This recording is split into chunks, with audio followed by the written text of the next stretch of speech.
एक देश एक विधान, एक देश एक संविधान, एक देश एक निशान, एक देश एक चुनाव, एक देश एक मार्केट। तो एक देश दो मंडियां क्यों? किसान ही क्यों मिला आपको? 70 साल में सबसे ज्यादा बेरोजगारी दर हुआ तो आपकी सरकार में। 70 साल में सबसे ज्यादा डीजल पेट्रोल महंगा हुआ तो आपकी सरकार में। 70 साल में डीजल पेट्रोल पे सबसे ज्यादा टैक्स लिया गया, पेट्रोल जीवी सरकार है तो आपकी सरकार में। 70 साल में रुपया डॉलर के मुकाबले में सबसे नीचे गिरा, सबसे रुपया सस्ता हुआ तो आपकी सरकार में। 70 साल में एनपीए के माध्यम से बैंक का कर्जा सबसे ज्यादा डूबा गया तो आपकी सरकार में। और 70 साल में गरीब अमीर के बीच में अंतर सबसे ज्यादा बढ़ा तो आपकी सरकार में। 1% सबसे अमीर व्यक्तियों के पास 73% संपत्ति। केवल कोरोना काल में 11 सबसे अमीर जो हिंदुस्तानी हैं उनकी संपत्ति में 13 लाख करोड़ का इजाफा। जो एमएसपी की हम मांग कर रहे हैं, एमएसपी को लागू करने में विशेषज्ञों का आकलन है, हरीश दामोदर का एक लेख आया है कि वो केवल 1.5 से 2 लाख में, क्योंकि जितने खरीदा जाएगा कुछ बेचा भी जाएगा, 1.5 से 2 लाख के घाटे में एमएसपी पूरी तरीके से लागू की जा सकती है। अगर ये 13 लाख जो केवल कोरोना के टाइम में 11 सबसे अमीर हिंदुस्तानियों की संपत्ति में इजाफा हुआ, उसी पे आप टैक्स लगा दें तो जो किसान का एमएसपी का उसका पूरा कराने का काम आप कर सकते हैं। मैं कृषि पे आऊंगा।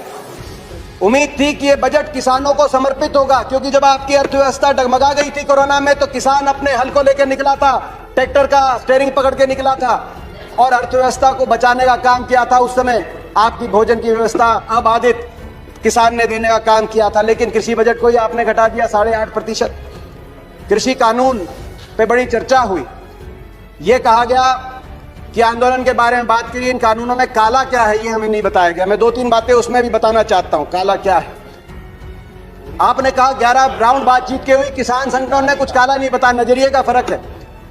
आप इसको बड़े व्यवसायी के प्रॉफिट मार्जिन के नजरिए से देखते हैं या आप इसको किसान के जीवन मरण जीविका के नजरिए से देखते हैं। कहा गया कि बिन मांगे दिया गया, और बिन मांगे बहुत से कानून दिए गए थे। बाल कानून बिन मांगे दिया गया था, दहेज कानून, ट्रिपल तलाक बिन मांगे, कई बार अच्छे कानून बिन मांगे भी दिए जाते हैं। फर्क है उनमें और इसमें फर्क है। उनमें जिस वर्ग के लिए दिया गया वो वर्ग संघर्ष और आंदोलन के रास्ते पे नहीं आया। बाल कानून लागू हुआ तो दिल्ली को बच्चों ने नहीं घेरा बाल कानून वापस लिया जाए। दहेज का कानून आया तो महिलाएं धरने पे नहीं बैठी कि हमें दहेज देना है। मगर यहाँ जिस वर्ग के लिए आपने दिया वो वर्ग आज आपके दरवाजे पे आया, दिल्ली के आसपास लाखों की तादाद में बैठा है। आपने कहा मंडियां, अनुराग जी ने कहा मंडियां खत्म नहीं हुई, सही बात है। मंडी, इसमें कोई प्रावधान नहीं मंडी समाप्त करने का। 2 मंडियां बन गई हैं, एक निजी मंडी जिसमें टैक्स नहीं लगेगा और एक सरकारी मंडी जिसमें टैक्स लगता है। 2 मंडी, एक देश एक विधान, एक देश एक संविधान, एक देश एक निशान, एक देश एक चुनाव, एक देश एक मार्केट। तो एक देश दो मंडियां क्यों? किसान ही क्यों मिला आपको?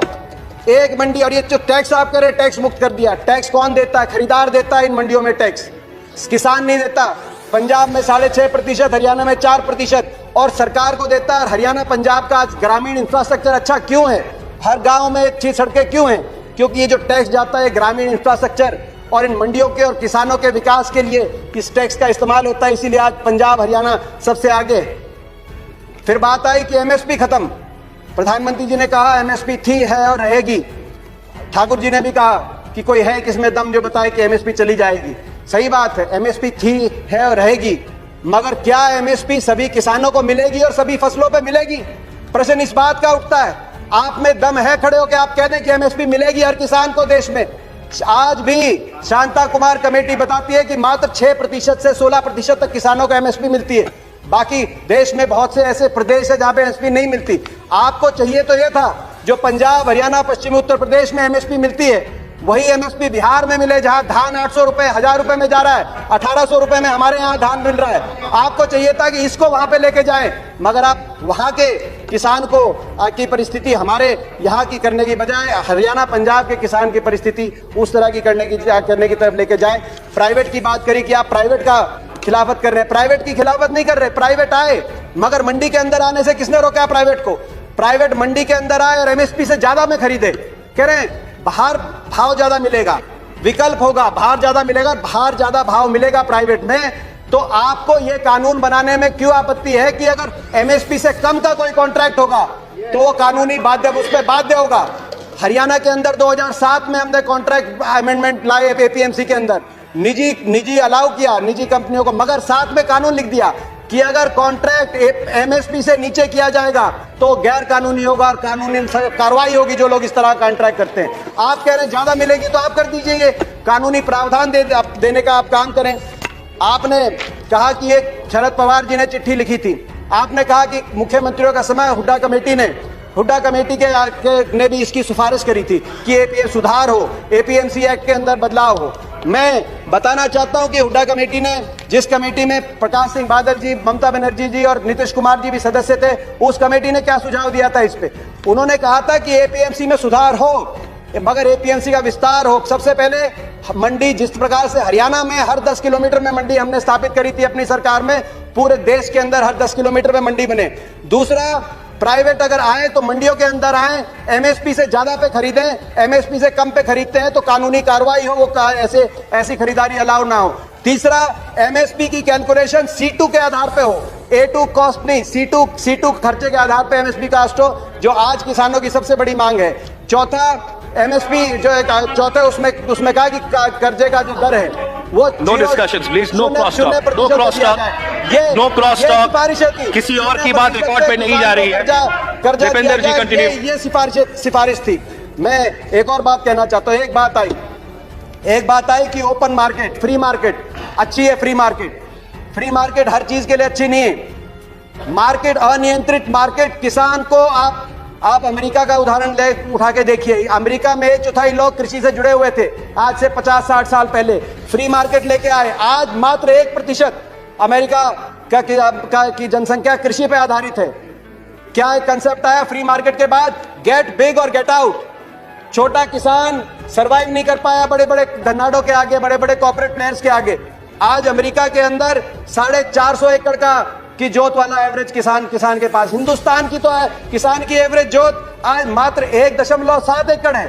हमारी तो 50% आबादी कृषि क्षेत्र पर निमंत्रित है। ये कैसा मुकाबला करेंगे बड़े कॉर्पोरेट्स का?